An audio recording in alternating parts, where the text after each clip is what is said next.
BBC News with Sue Montgomery. 6 hours after Facebook and its other social media platforms, WhatsApp and Instagram, suffered a global outage, some of their billions of users are starting to get their services back. Facebook has apologised, saying its teams were dealing with networking issues. Mike Isaac is a journalist in San Francisco.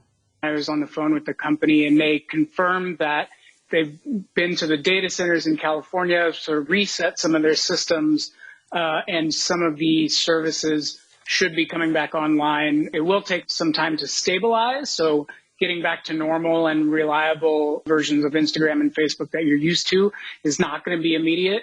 Basically, they had to turn the system off and then on again, which is kind of like fixing a DVD player or something.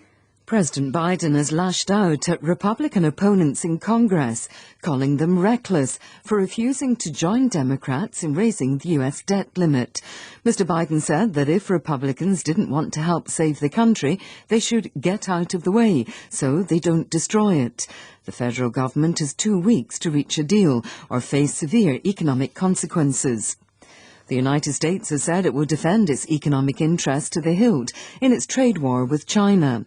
In her first major speech on the issue, the U.S. Trade Representative Katherine Tai accused Beijing of failing to live up to commitments it made to the Trump administration last year. She also said she would soon hold talks with her Chinese counterpart. Jonathan Josephs reports.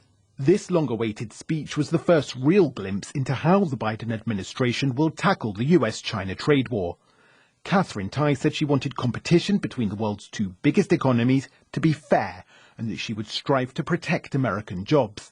There was no sign of tariffs being reduced, but there was an unequivocal demand that China lives up to the commitments it made to Donald Trump. The United Nations Children's Organization UNICEF has warned that the mental health of children could be affected for years to come because of the coronavirus pandemic. UNICEF called for urgent investment in mental health services for children and adolescents, with more Imogen Folks. During the pandemic, more than 1.6 billion children have had their education disrupted. They have endured lockdowns and lack of social contact with friends and wider family. UNICEF's report estimates that 1 in 7 10 to 19-year-olds is living with a mental health condition, from anxiety to depression to eating disorders. In a survey of 21 countries carried out by UNICEF and Gallup, 20% of 15 to 24-year-olds said they often felt depressed or had little interest in doing things. World News from the BBC. Suspected Islamist militants have killed 14 soldiers in northern Burkina Faso. 7 other soldiers were wounded in the attack near the town of Yirgou early on Monday. The Defence Ministry said a counter-attack was launched that killed several insurgents. Islamist militants have displaced more than 1 million people in Burkina Faso, while many more across the Sahel region of Africa live under the threat of their violence. Scientists say they have successfully treated a patient with severe depression by using what they called a pacemaker for the brain.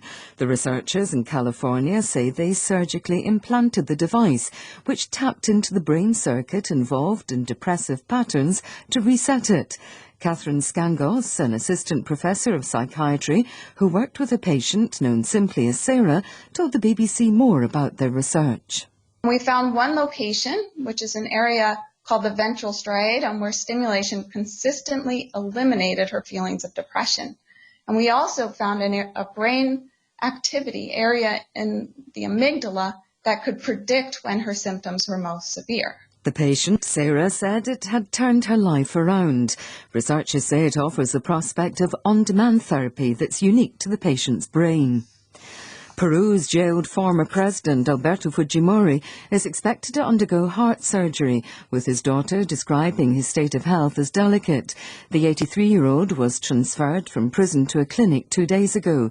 He's serving a 25-year sentence for human rights abuses. Camera operators, makeup artists and other workers in Hollywood films and TV shows have voted overwhelmingly to authorize a strike if their union can't reach agreement with producers on a new contract.